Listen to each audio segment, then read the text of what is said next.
a name you brought up was Alliance. This is when you're working with the Alliance.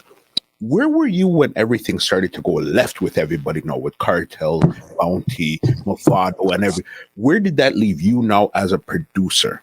Right in the middle, bro. Mm-hmm. Still remaining true to who I am.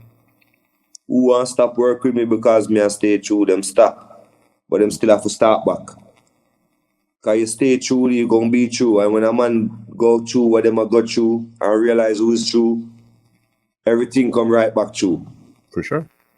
So, at that time, I was, solo thing and Ray taste. So it's like I was just kind of just being open to everybody.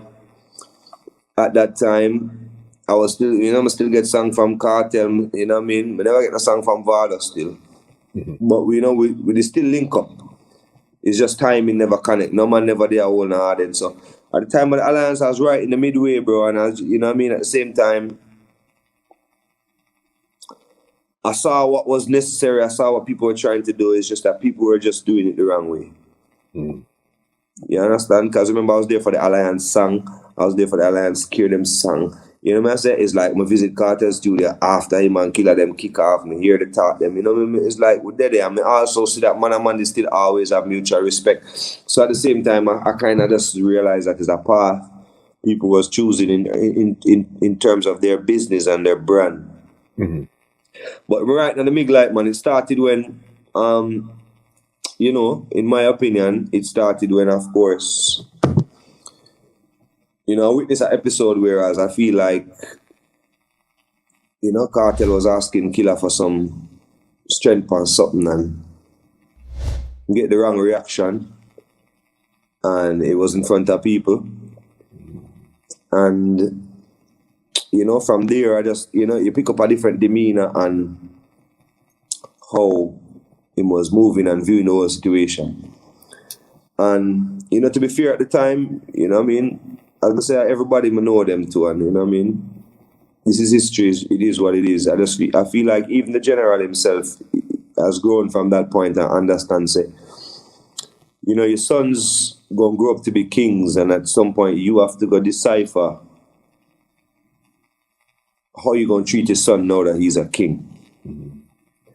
And I feel at that time the G himself was just learning to be a prolific leader and godfather of music. I feel like Killer himself has evolved so much now, even working with him on this current album. It's a different individual overall. And he's a person where, I don't know, it's amazing to see how this man from the ghetto evolved to be, this kind of rounded person. But them time, them never surrounded, and I feel like that did go on. And from there, like, Kartel and Bling them start rolling more and them try to farm a little thing named Tri-State. And there was nothing wrong with that, but at the same time, as I said, Killer them not really understanding leadership and transition.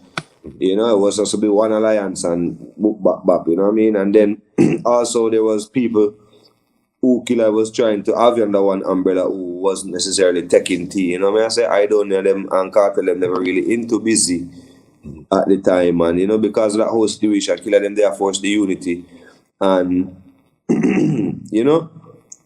as I said, nobody was really given any preferential treatment or any respect for the kings that they were becoming, and those things just kind of chipped away at the relationship. If I was to speak from an educational man standpoint and a man who did it from the sideline, I would just say those things chipped away at the respect. I would say every man love and respect each other for what happened from day one, and everybody knows everybody bad, but those things chipped away at the situation. And also man and man, they want to be the own man too, Mm-hmm. So I was right in the big light fam. It was unfortunate, you know what I mean, but it also a powerhouse team like that could have stayed together, G. It would have been too monopolizing for dancehall. Listen, you see, even though some of those fully loaded and stuff, I'm not sure if this was when you guys were artists. You see, when Alliance comes on stage, that's the end of the show, bruh. You either get in your little piece while you can, because once Alliance comes off, that's the end of that. When Alliance gets to the building, boss.